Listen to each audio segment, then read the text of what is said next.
자, 그러면 여러분과 함께 오늘 새해 처음 또 어떤 뉴스들이 준비되어 있는지 권순우 취재팀장 한번 모셔볼까요? 네. 권 팀장님 어서 오십시오. 안녕하세요. 3프로TV 권순우 취재팀장입니다. 새해 복 많이 받으십시오. 네. 어떻게 뭐 별일 없으세요?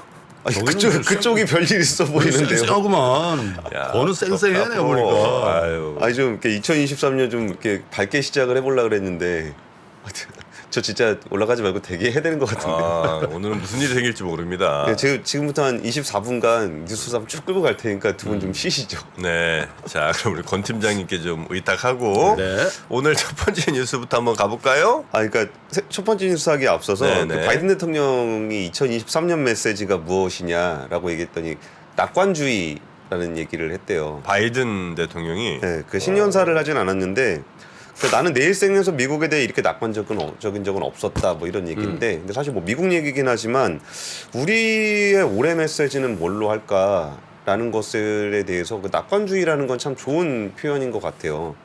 사실 올해에도 그렇게 쉽지는 않을 것 같기는 한데 금리도 높은 수준으로 유지가 될 거고 자산 시장도 조금은 약할 거고 오히려 또 실적이라든지 이런 부분도 별로 좋을 것 같지는 않은데 우리가 낙관주의를 얘기할 수 있는 거는 우리가 한 2020년부터 생명의 위협을 느끼는 코로나를 경험해 왔잖아요. 그리고 이제 금리를 올리는 것도 이제 물가가 계속적으로 올라오는 상황이 있었고 그러면 올해가 쉽진 않겠지만 어쨌든 최악의 경우들은 다 넘어간 상황으로 본다면 네. 올해는 좀 더 낙관적으로 볼 수 있지 않을까 싶은데 코스피 차트 연간 차트로 한번 우리가 한번 볼게요. 네. 그러니까 코스피가 이렇게 많이 내려오다 보니까 우리는 좀 쉽지 않았던 것 같아요. 좀 기다리면 되겠지 하다가 2917에서 좀 2200대까지 1년 동안 내려왔거든요. 작년 한 해군요. 예, 그래서 네. 좀 우리가 작년에는 뭔가의 기대감을 가지고 계속적으로 기다렸을 때 오히려 좀 좌절감을 줬었다 그러면 이게 올해는 뭐 최소한 여기서부터 더 내려가지는 않기를 기대하는 것들이 좀 좋지 않을까 싶어요. 그래서 사실 우리나라만 그랬던 건 아니고요. 기술주 중심의 나스닥 같은 경우도 한 33% 폭락을 했었고 S&P도 한 20%, 다우존스가 한 8.8% 정도 떨어졌어요. 이게 2008년 금융위기 이후 최악이었는데 뭐 이 부분에 대해서 좀 그 증권가들의 전망 관련한 뉴스가 첫 번째 뉴스입니다. 우리 한번 밴드 예전에 본 적이 있었는데 한번 같이 보시죠. 네. 그렇게 높은 숫자는 없습니다. 가장 높은 데가 한 2,700 정도가 있고 가장 낮은 걸로 보면 한 2,000 정도. 2000. 예.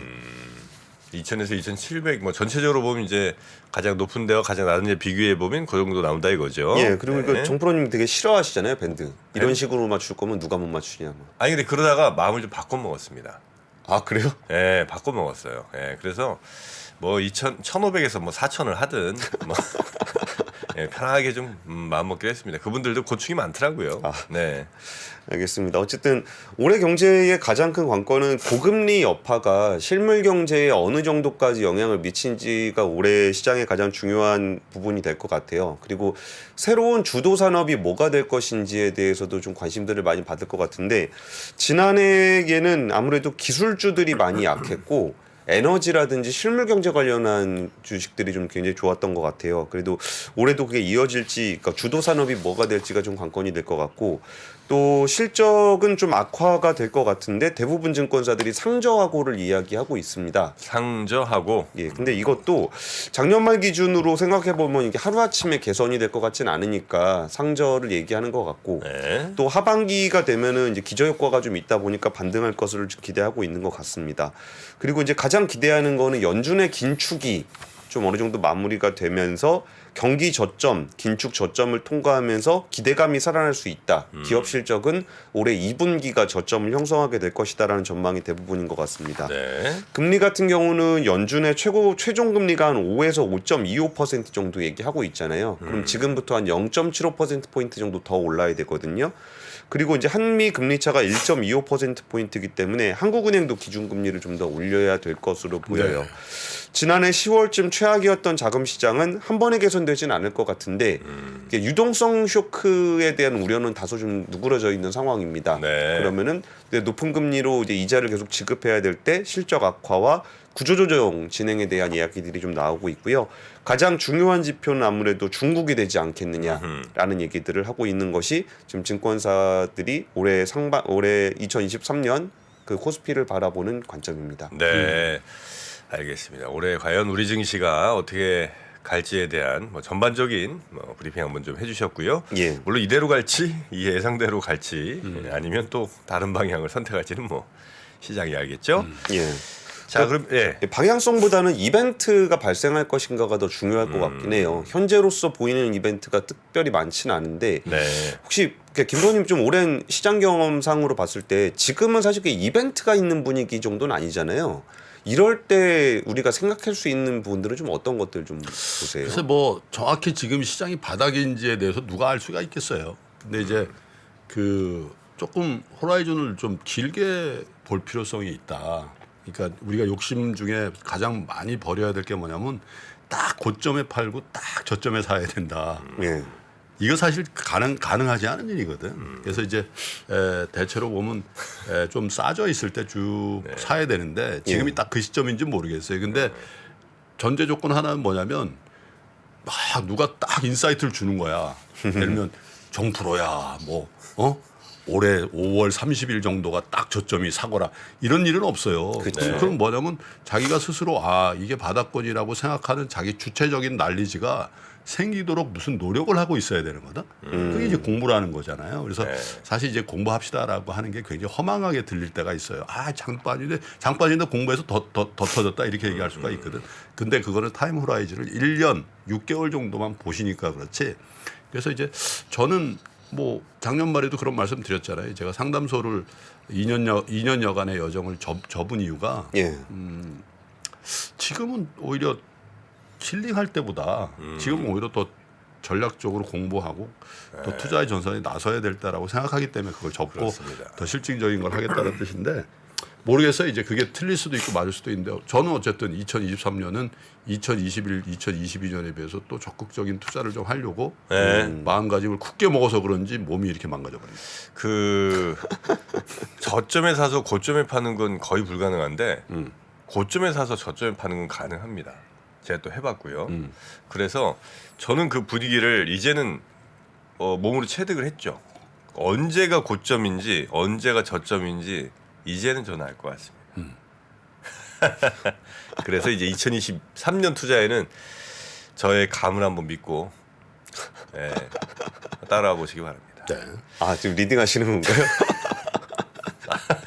근데 사실 상태 내가 더 좋지 않은 것 같은데 저 아싸띠 리리 김프로님 혼자 하시고 정프로님 들어가 쉬시라는데 저요?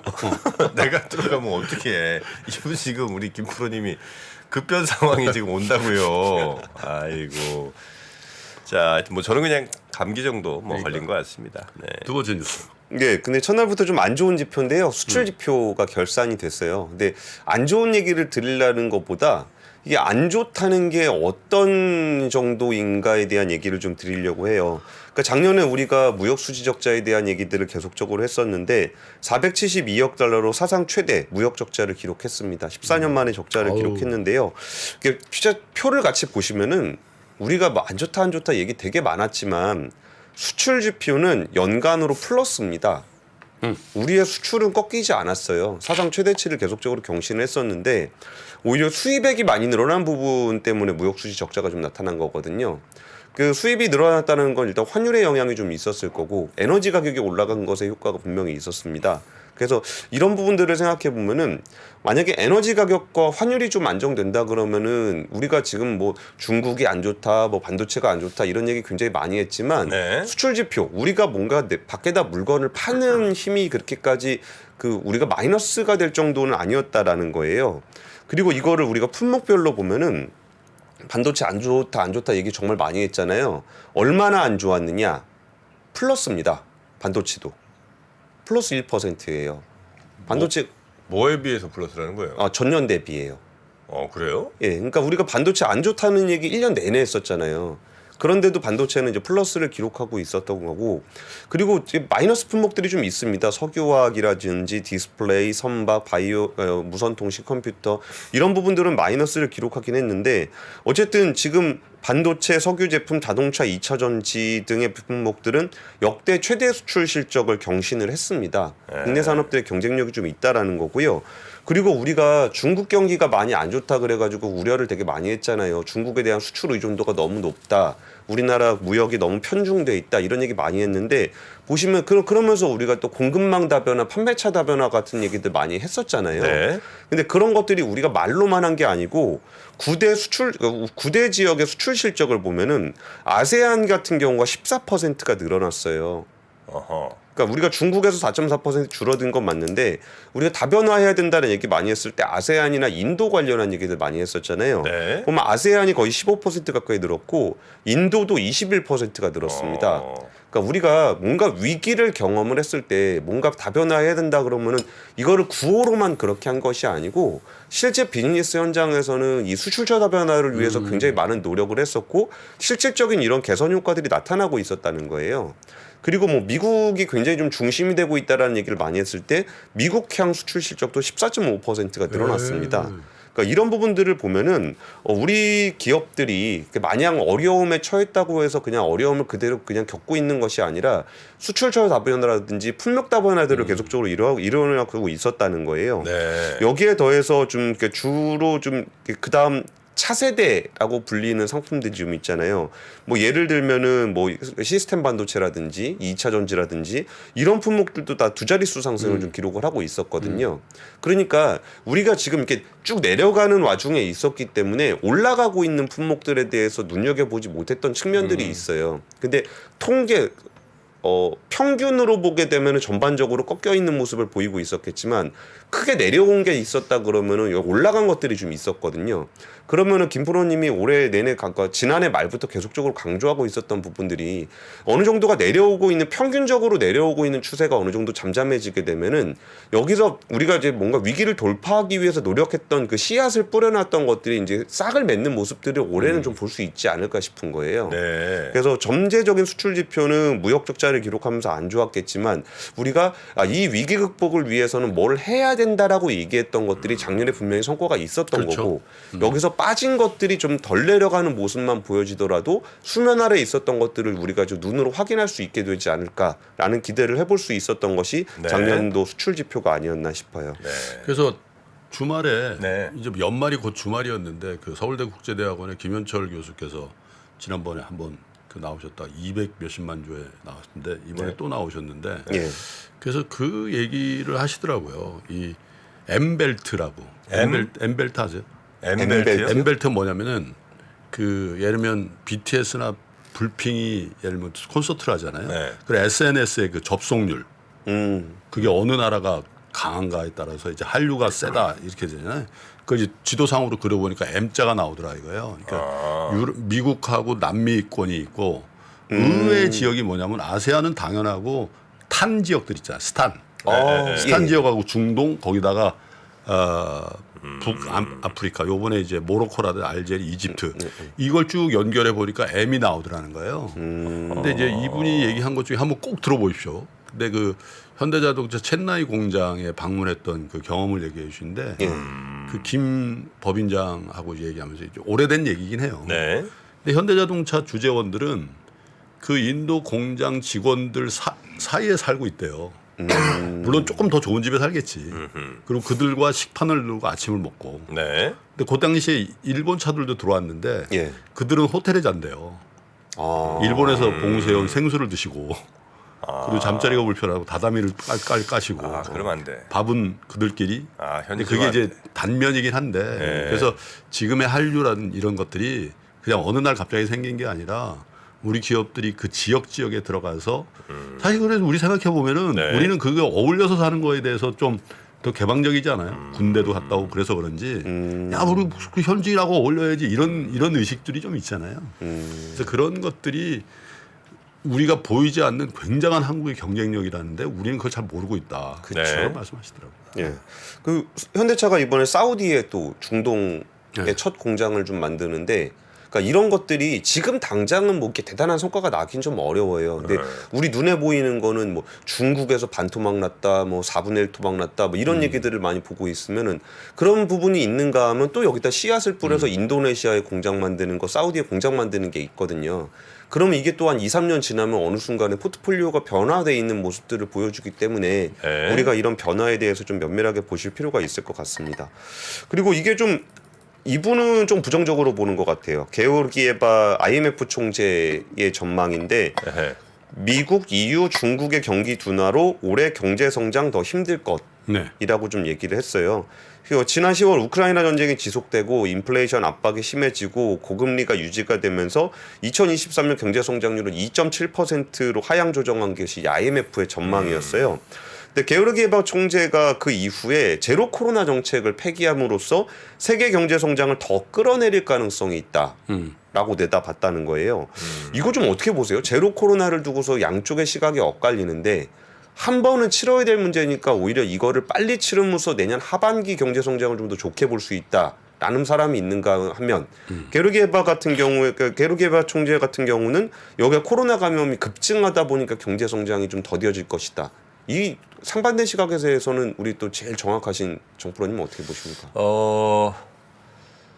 매도 먼저 맞는 게 낫죠. 그러나 코로나는 여기에서 예외입니다. 왜냐하면 그렇게 해서 한번 뭐 결국은 거쳐가야 될 길이긴 하지만 예. 먼저 세게 맞는다? 그때 훼손되는 게 너무 많은 거예요. 아, 그게 복구가 안 되죠. 네, 그래서 차라리 얘는 좀 최대한 좀 천천히 왔다가 천천히 갈 수 있게 그렇게 가는 게 제일 바람직한 방법이다. 알겠습니다. 뭐 맞는 얘기예요, 근데 이게? 이게 사자성어로 횡설수설이라고 하죠. 저 지금 약간 안 물어보겠습니다. 산소가 부족해갖고 네. 죄송합니다. 예, 어쨌든 게오르기에바 총재가 또 좋게 본 데는 미국 경제를 제일 좋게 봤어요. 그 미국 경제가 가장 복원력이 있다. 경기 침체를 피할 수 있을 것이며 노동시장이 상당히 강세를 보이고 있다라고 좀 얘기를 하고 있습니다. 그러니까 중국 코로나 관련한 뉴스 좀 전해드리면은 한국을 포함한 14개 이상의 국가에서 중국발 입국자를 대상으로 해서 좀 강화를 하고 있습니다. 그러니까 호주가 이제 그 음성 결과 제출하라고 좀 얘기를 했고요. 캐나다 같은 경우도 그랬습니다. 영국, 프랑스, 스페인, 이탈리아, 중국발 입국자에 대해서 백신 접종 증명서를 좀 제출받고 있고요. 한국 같은 경우는 중국발 단기 비자 발급 제한. 이게 조금 더 한 발 더 나간 것 같아요. 그래서 약간 3년 전 데자부가 있지 않아요? 3년 전에도 3년 전 2, 3월 달에도 예. 이런 뉴스들이 있었거든. 예를 들면 중국 여행 계획을 뭐 제한하고 뭐 PCR 검사를 의무화하고 네. 그런 유럽도 그렇고 뭐 입국 제한하고 뭐 공항에서 뭐 통제라고 뭐 이런 뉴스들이 있었는데 그게 한동안 없어져 가고 있는 추세였는데 예. 이번에 중국이 풀면서 그죠? 예. 왜냐하면 중국이란 데가 어떻게 보면 코로나에 어떻게 보면 거의 그렇잖아요. 시작과 끝을 알리는 게 아닐까요? 그래서 야 이게 다시 2020년 재판되는 거 아닌가 네네네. 그런 걱정도 좀 들긴 하더라고요. 확실히 중국의 코로나가 심각하긴 심각한 것 같은 게 항상 뭐 문제 없다는 듯이 얘기를 했었지만 제일 중요한 화두로 시진핑 국가주석이 신년사에서 코로나19 상황에 대한 이야기를 했어요. 물론 긍정적인 방향으로 이야기를 하긴 했지만 이게 또 신년사라면 가장 중요한 화두를 던져야 될 때 코로나 관련한 얘기를 했다라는 거는 그 정도로 심각하다는 얘기가 아닌가 싶어요. 현재 감염병 예방 통제 정책이 새로운 단계에 들어섰고 여전히 힘들지만 모두 끈질기게 노력해 서광이 눈앞에 있다. 서광이 눈앞에 있다는 얘기는 아직 잘 끝이 안 보인다는 얘기로 저는 해석하는 게 맞는 것 같고요. 시진핑 주석은 어렵고 힘든 노력 끝에 우리는 전례 없는 어려움과 도전을 모두 이겨냈다라고 얘기하면서 좀 희망의 메시지를 좀 내고 있습니다. 근데 그거만큼 좀 이 우리의 지표들이 저는 이게 어찌 보면 상승작용을 할 수도 있을 거라고 생각해요. 중국이 굉장히 안 좋기 때문에 나머지 부분들을 강화한 측면들이 좀 있잖아요. 그러면 나머지가 강화돼 있는 상황에서 중국 경제가 어느 정도 회복을 해주면 우리나라 경제도 아세안도 늘어나는데 중국 떨어진 것까지 만회가 된다.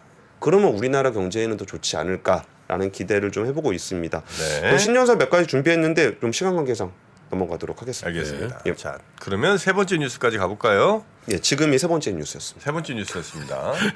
자, 어떻습니까, 여러분? 아니 뭐 시간 관계상 마무리 한다는데 그걸 두 번째 뉴스라고 생각하는 것 자체가 지금 탄소 지금 산소. 네, 산소가 지금 산소. 탄소는 형님.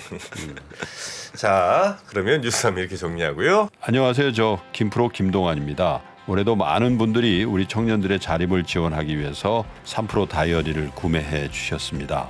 그 따뜻한 마음에 저희가 보답하기 위해서 작은 성의를 준비했습니다.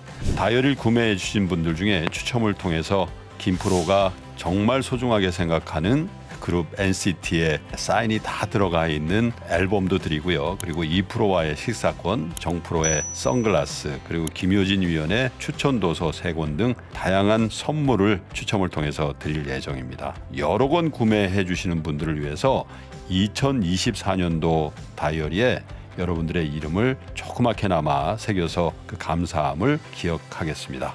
이웃과 따뜻한 마음을 나누는 연말연시가 되길 기원하고요. 새해에도 큰 부자 되시기를 기원하겠습니다. 늘 감사드립니다.